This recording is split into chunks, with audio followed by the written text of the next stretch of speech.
Blessings, everyone. Today, the Spirit was very clear, just having me do the third eye chakra singing bowl to clear out any of that energy that a lot of us are doing some shadow work or having some emotional experiences. We are just living life. And sometimes we get all up in our head. We're thinking, because we don't want to feel. And so the third eye is getting blocked. So I asked Spirit not only for a little bit of that clearing with the chakra bowl, but for a message today for the collective. So this is Energy and Spirit Oracle.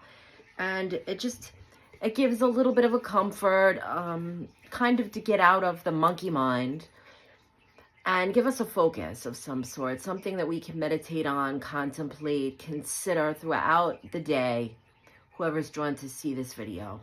First, I would like to say thank you to Source for allowing me to be a medium of light.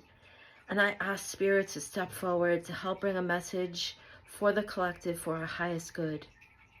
Thank you. I'm grateful. And always, 3 shuffles. First one, Source energy. Second, Spirit energy. Third, soul energy. And then, as they draw close, I'm just going to allow them to, sometimes the card comes out, sometimes they tell me which one to pick as I move the deck around. Oh, they're saying take this one. Shamanic healer. Cleansing, attunement. Oh, and for anyone who is paying attention to the animal totems, if you see this card, the eagle is a beautiful totem messenger that gives us the idea that clarity from the highest view. Eagle spirit soars and connects with the spirit world, flies above all the storms. An eagle will take flight and fly above the worst stormy winds and allow them to see clearly. They have the eyes to see something very far away, but they're seeing the biggest picture. They're looking at the terrain. They're experiencing the thermals as they're flying. They're navigating flight as well as sight. And this is something that Eagle Spirit can teach us. It's a beautiful totem for anyone who is feeling drawn to this. And when we hear shamanic, there are many cultures that have different versions of medicine woman, medicine man, shamanic, wise elders. It doesn't matter the name that we give it. This is just a particular version of that symbolic on the card to hold this energy space.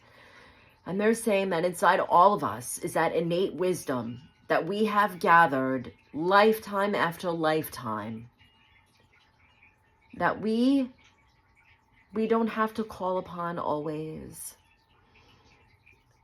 our spirit guides because they're with us. We don't have to ask for help sometimes, because this is something that if we connect with our higher self and we go into that stillness, we have rituals that we do. Some of us, I love drumming. I use my crystals. I have my singing bowls. They're bringing all of these visions. Sometimes it's us sitting with our feet, bare feet on the ground, just breathing. Whatever these medicines that we use, and when we use the term medicine, we don't mean pharmaceuticals, but we know it as medicine for our soul, our being, our higher self. The medicine is these innate things, whether it's we were out walking one day and we asked for a sign and there was a feather, and we take that feather, we put it somewhere that feels spiritual to us. If we have an altar, maybe we have a medicine bag. It could be in our pocket, just to remind us. There's that innate connection that's always back and forth, weaving in and out. we're phasing in and out of the now, and we're listening and we're experiencing these things. And so shamanic wisdom is when we sit and we call on the lifetimes of experience, or even the experience that we've had if we've been through something similar. Perhaps it's not the exact experience, but something that feels as though we've experienced it before, that we could sit and say, how did we get through it? How did we get to where we are right now? Without judging ourselves, without saying, oh, well, it didn't go as well as I planned, or I didn't get the end results I wanted from the experience. If we are in that space where we're calling on a wisdom, we are looking at how did we move the energy from where we were, perhaps it was a challenge, to the energy that we're embodying now. And if we find ourselves in this challenging space now, how and what did it feel like when we were in a space of more peace, more understanding, more expanded consciousness, open heart? Where were we? What were we doing? How were we being? And that's our medicine. That's our sacred, innate birthright, is to be able to call upon these things and use it. The whole point of being here is to gain wisdom, to gain experience. And with that, Spirit is saying, we must understand, though, there's a difference between knowledge, experience, and wisdom. We can read a book. We can read a book and we can learn all the psychology, all the psychoanalytical things about the human mind, and understand the complexities of why we do what we do or how we feel what we feel. But the experience is when we're in the moment, what are we calling on? We're calling on the wisdom. The wisdom is once we've had an experience and we process that through the heart space and we feel the feels and we understand how to change the energy from something that we like to label a negative into a positive, because this world is about duality, that becomes the wisdom. Knowledge is a beautiful thing, and knowledge is here for us to use. It helps us navigate. It's a tool. But what is the point of having all these experiences if we're not going to process that through our heart? Let our soul navigate them. The soul is the compass. The heart is the space that everything is processed and healed and understood and felt and known. And then the soul kind of navigates through that. The soul is propulsion forward when we're inspired by the heart. And then the higher mind is the tool. And sometimes we get that backwards. We try to process everything with the higher mind and figure that out. And then we get stuck in that loop of thinking and we don't come to a resolution. Then the heart reacts to the higher mind and we feel anxiety. We feel stress. We feel heartbreak, sadness, stuck. So we have to learn, we have to reprogram. The soul already knows innately what to do. If we just allow ourselves to feel it, we can heal it. And how do we do that? With the wisdom. We attune. And how does that happen? All of us have a different way of doing that. It could be simple as taking a hot bath. And just, I found sometimes when everything else seems like I just am not feeling it, I can't seem to find that space where I can be in my sacred space, taking a hot bath and humming.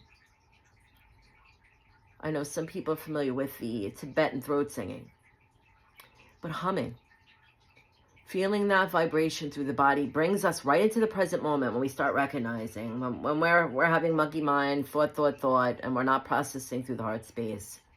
Just something simple like humming, and then noticing how it feels. How does that vibration feel through the body? How does that feel when we're really in the moment, and it helps us stay present and relax. And then as we relax, the third eye kicks in, and we can navigate from the heart space then through the third eye and move the soul forward to where it needs to be. Attune to the sounds of nature when we're out there. I have chimes. I'm sure you can hear them in the background. Sometimes I sit and I listen to that. I notice how, as the wind blows, I'm listening to the chimes. And that brings me into the moment. It keeps that mind, the brain, from going all over the place and always wanting to fill in the blanks, have the answers, understand. And sometimes we have to be comfortable. We have to attune to the feeling of something and not sort out right away the result or the map of it. How do we get through it? How do we do this? How do we change that? And sometimes we just have to be comfortable with the emotional state first, learning how to move that. And then the clarity will come. And sometimes we have to talk to others. Sometimes it's the wisdom is going to come from a stranger on the street, the shamanic wisdom. Sometimes it's something simple that we've heard a million times, but it affects us different because we're out and it's a surprise. You have that stranger on the street that just kind of maybe starts talking to us and tells us a whole bunch of things, and we think to ourselves, was that a messenger? Is that an angel? Is that an otherworld being? Because they just told me everything I needed to hear. And so, as long as we stay open, but we have to go through the emotional body first and feel these feelings. And remember to trust that 9 times out of 10, we've been through something before that we can draw on in our wisdom, especially if we're doing any kind of rituals that brings us into another frequency for our calmness, our peace, our centeredness, that we will hear and understand what we need to. Being secure in that. Understanding that it's proof that we're watching the video, that no matter what has happened through life, as horrible as it may have left certain scars that we're healing, we are here in the moment, we made it through it, and sometimes the shamanic wisdom isn't clear. It isn't clear right away. It will come to us. Maybe it'll come to us in a dream. Maybe it'll be a bit of hindsight. And that's okay. As long as we've come through something, whatever it is, and we found a place of peace, the rest will follow. That's where the trust comes in. So they're encouraging. Be like the eagle.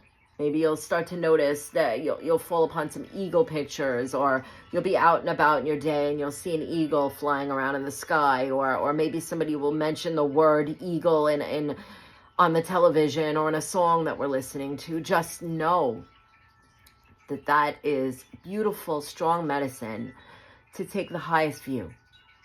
And don't forget that we're always connected. We're never alone. Much love, everyone. Many beautiful blessings. Thank you for allowing me to bring this message today.